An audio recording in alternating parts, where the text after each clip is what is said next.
First, Javor Panev, was changes of wind conditions, velocity, direction during the fire event being considered?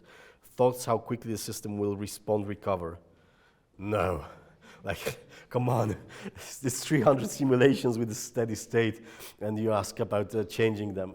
It would be very, very time-consuming and challenging to introduce the changes in ventilation pattern. There are interesting studies from Fire Safety Research Institute how changing the flow path in the buildings, residential buildings, has changed the outcomes for firefighters. And there are some cases analyzed where their life was lost because of the phenomenon that you describe. Very interesting cases. I think if we got to AI, you could actually do that very easily, and it would be very interesting. How quickly can the system respond to that? I don't have an answer to that, but this is something that we work on tunnels, by the way, with my other student, Jakub. Jakub is doing his PhD on tunnel ventilation, and there we solve the momentum transfer in the air inside the tunnel, basically calculating how long it takes for air to stop, reverse, and go somewhere. And it takes minutes in case of tunnels, but tunnels can be kilometers long. In terms of buildings, I think the response would be fairly quick. The next one, Szymon Matkowski. Szymek is always asking a lot of questions, architect questions. If you find them unprofessional, just omit them. Okay, no, just kidding. Evacuation part. How many different fire locations were analyzed in the system design? Not that many. For evacuation, we didn't even go into the location of fires. We just were closing doors. So we just assumed some pathways blocked, and that's related to the location of fire, but fire is not explicitly there. So we were testing for 1, 2, 3 escape routes. For fires itself in the car park, we've tested like 5 or 6 locations just to have a basic idea if it changes the outcomes a lot. It does not. The one that we've chosen was perhaps the worst one. So we did not investigate it that much. Again, if we had access to AI back then, that would be great. CFD part, what detailing of the facade is required to be presented by architect to conduct proper CFD simulation?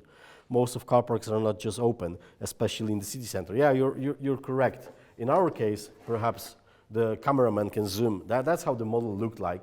I'll just go closer. That's the car park that Is this good? Okay, this is tricky.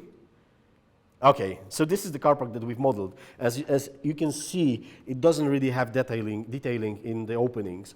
There was a discussion that introducing a porous medium inside those openings would significantly change the flows inside the car park, and we have actually published a research on that like 1.5 years ago, where a porous membrane has reduced the flow inside the car park by half. In this case, I'm not sure if you want to reduce the flow or improve the flow, so it's difficult to say. I would say anything that goes into those openings, whether it be porous membranes, lamella, whatever you put in there, it will have a significant impact on the flows inside and should be modeled. If you are using a proper CFD software, that's bad to say proper. If you're using detailed computational models, you should be capable of capturing those effects, and you should include them in your analysis. They can be significant.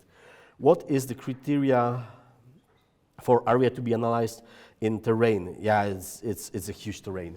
The reason was that you will, when you have your highest building in your domain, now I'm going for my highest building in my domain, this bad boy.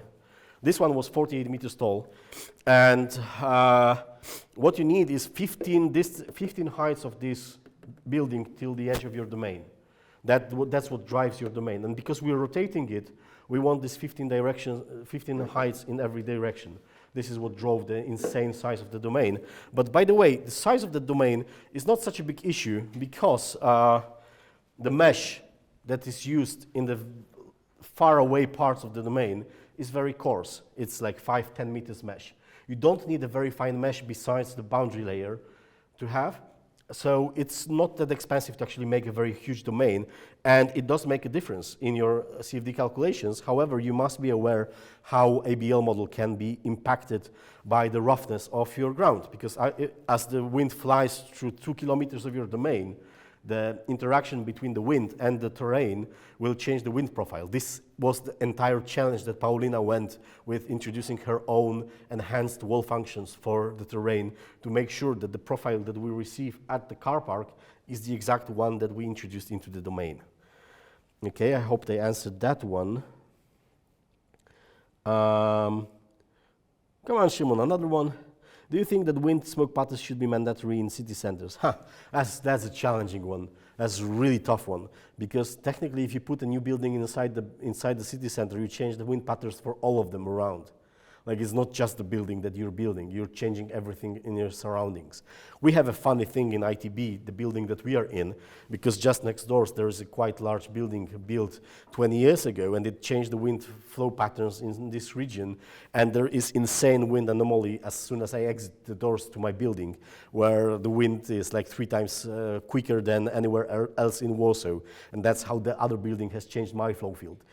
So I'm not sure if it should be included in city planning. There is studies related to pedestrian wind comfort. You don't want the skyscrapers to blow out the pedestrians that are walking near them. So that's a part of analysis. Perhaps something like that could be done with CFD for fires. It's an interesting concept.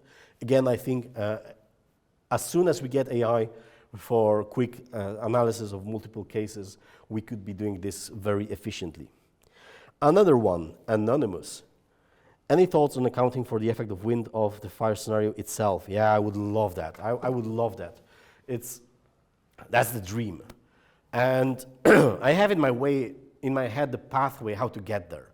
There is a PhD by Mohtohir. He's now in Spain. It was a PhD done in Canterbury like 10 years ago, and he has investigated a parameter called the flux time product. And that's basically a sum of heat that has to enter a part of the vehicle to ignite it. A way you can assess if you can ignite something or not. And you can use that to actually track if the fire can spread to other cars or not. Then it's the case, where does it spread? To the interior, bumper, tire, gas tank, whatever. It's challenging, but you could do that. And once you get that, you could perhaps build a model to simulate the growth of the fire of the vehicle itself. This flux time product, by the way, I had an interview with Rory. Rory told me it's bullshit, so I'm not sure if I should recommend that. But I kind of like it, and I resonate with that concept. And perhaps one day we would have that. That would be beautiful. I am working towards that. That's my dream to have. At this point, the best thing we could do is just find a reasonable definition of design scenarios and go with those. Benjamin Koo, hey Ben, have you observed any vortices forming behind a building that impacted naturally ventilated system? So in this case, no, because we didn't have buildings that would be very prone to that. But I had a case study. Let me take my favorite building. We had a case study in ITB where we were investigating, should I come closer, a fire in a corridor of a building, and there was like opening on this facade that led to the corridor. There was opening on the opposite side of the facade, and there were some patterns where the wind was hitting here that were creating vortices behind the building and creating overpressure in this location. And we expected that it will be very well ventilated from this opening to this opening because this is cross ventilation, but in fact it was blocked. So a very complicated wind case study, and I've seen wind blocking natural ventilations on the behind of the building. Definitely it can happen. Another good reason why you should put CFD into your analysis. Another one from Ben. Have you also extract low conditions from Fluent and implement them in FDS in smaller domain but higher resolution? If so, have you observed any additional observation differences? So no, we have not. We have used only ANSYS Fluent for this modeling. The internal domain where we modeled the fire and the buildings was actually quite good. The mesh resolution was quite high in there. The entire model had like 50 million. How much was the model with the city, Paulina? Like 50 million cells? 16. We need to build a bigger model. That was 3 years ago. 16 million cells for the entire model. So it was good mesh inside. We did not export anything to FDS. We have not used FDS in this project for our own preferences in software. We are basically ANSYS Fluent users, and the ability to run multi-CPU simulations in our optimized for ANSYS environment is the way to go for us. That's personal preference, nothing else. it could be interesting to use FDS. There is a wind boundary condition, mean forcing concept in FDS, that there is the roughness concept implemented in FDS. FDS has the tools that can help you simulate wind. And there's also a wind case in FDS files. If you go to examples, you will find FDS wind case. It's a small domain with some buildings inside, and you can play with that. So definitely FDS is capable of doing that. We have not chosen to do that. Next one from Ben. Understand that high velocity has an impact on fire growth. I'm wondering, where is this measured? I imagine high flow of circulation within the compartment, but low ventilation in the building is not going to grow the fire due to ventilation limited fire.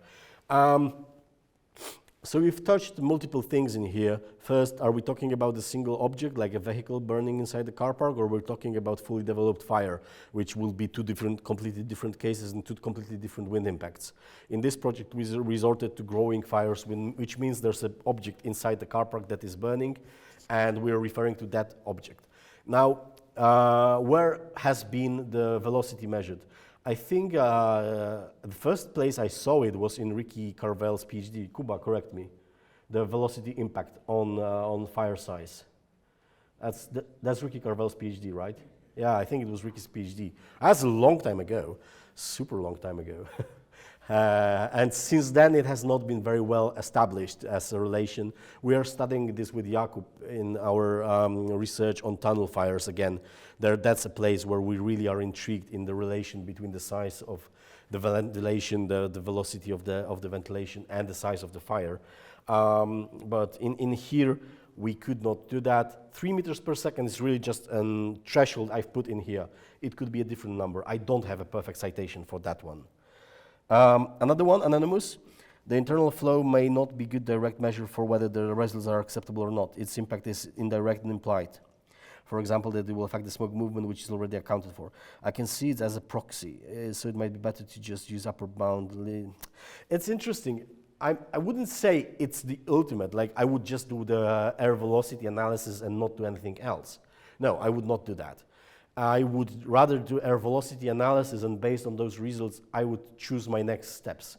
That's what I would do. And also, if we transition to AI, actually, if you have a fire models with known velocity field as your training set, and then put new velocity field as your variable, you could put a new fire in there, and it should be accounted for with all the interactions in there. That's a bold statement, and there's like 5 years of research to have this as a product, but you could probably do that, and I would go this way. Not as an ultimate assessment that, okay, my velocities are like this, we are good. No, it won't work because of the interactions that you've mentioned, the ceiling jet and stuff like that. However, I think it's a good indication when you want to reduce the number of your scenarios, because running hundreds of scenarios is costly, and we not always can do that. There's also an interesting physics in momentum transfer between the sailing jet and the flow of air underneath it, but that's a topic for another discussion. Anas, if the person of probability is so low, what do you recommend to improve the situations? I would put jet fans in there, really.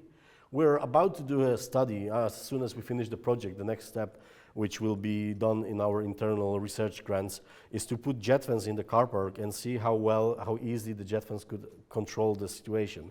And I am 100% sure they could do it perfectly. Then we come into the operational performance of jet fans for sure. So how often they act, how often we can trigger them, at what wind they stop acting, what's the minimum amount you need, and stuff like that. But I'm sure the mechanical ventilation could really work well in those car parks. And I am really horrified by the low results of operability of those open car parks. It's really bad. And the probability, 3% for catastrophic fire yearly. Like the first time I saw the number, which Bartosz brought to me, and then I calculated with some own stuff, I thought it's a blatant error. Like it's such a high number. They've redone the math like 3 times, there's no error, that's the number we get. The car parks are really dangerous places, to be honest. So I would resort to mechanical ventilation in here. Another one, 3% probability seems very high. It implies that you have 30 car parks in the city. On average, you would get one potentially catastrophic fire per year, which feels too high.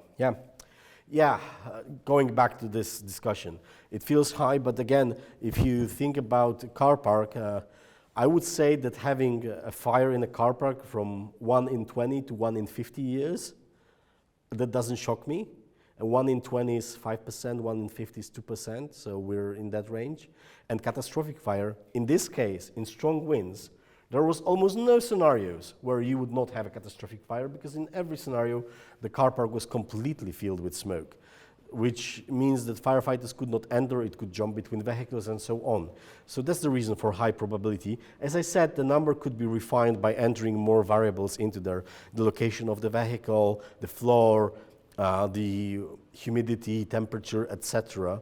Perhaps we should also narrow the probability of the fire itself and the size of the fire, the initial size of the fire, based on the experiments carried without the source of fuel underneath the vehicle. This would also change tremendously. And you could also put time into the factor, like what's the probability it will happen in 10, 15, 20, 30 minutes, which could be refined to the time of arrival of firefighters. Then you would probably get different numbers for different timings, and you would perhaps get more optimistic or maybe realistic number. I wanted to share it in here to just show that you can come up with a number following this methodology. I'm not insisting that it's a perfect number. It's a number that kind of scares me. It is what it is. Final one, Shimon. Do you think not wind speeds of frames influencing the fire, but is it possible to define standardized view on patterns the future designers may refer to? I don't think so. I think it's too individual for each building. It's too complicated to just have a pattern-based collection on what's a good pattern, what's a bad pattern. I wouldn't go that way. I think the analyses are cheaper and cheaper and easier. We should go with them further and build up them and have better tools instead of relying on simplifications. Are you concerned that jet fans could make the fire spread worse? That's a difficult one. Again, coming back to this 3 meters per second velocity. So I remember after Liverpool, I've done a CFD study of jet fans in car park, of a car park similar to Eco, and I've done a 20 megawatt fire. And indeed, they changed the shape of the flow field and on the fire around it, yes. But again, the reduction in temperature around the cars was significant. It was really good in mixing the hot gases and reducing the temperatures around and reducing the overall impact of the fire may have on the car park. Plus, it allowed for an access to the firefighters. So perhaps, yes, it could make spread in the direction of the flow worse, but I think it is multiple outweighed by the ability of firefighters to reach the fire, that's point one, and the significant decrease in the heat flux from your ceiling. This is the feedback loop we don't have, the heat flux from the ceiling to the vehicle. That's another student of mine and friend, Bojo Bogdanacenga, who will be doing his PhD on car fires, which will touch this particular feedback loop with the ceiling jets and vehicles that we hope to solve. Another interesting research project. So yeah, I hope this answers your question. Are we out of questions, Stash? We're out of questions. Thank you. So it was a huge pleasure to have you in here and share with you my first real scientific project that I've ever done with my team. Thank you to my team. Thank you to my support team, administration. You've been great and helped me achieve this. I hope we can get the financial part solved and get the audit passed, but I'm happy with it. It was a far path to get into where we are today, and I'm super happy I could share this with you. Of course, most of this will end up in academic papers, but you know how academic papers work. We first have to convince the reviewer that the location of the fire is not bullshit. So as soon as this is resolved, I'll be able to share with you those findings in a peer-reviewed form. And for now, that would be it. Thank you very much for joining us. See you around.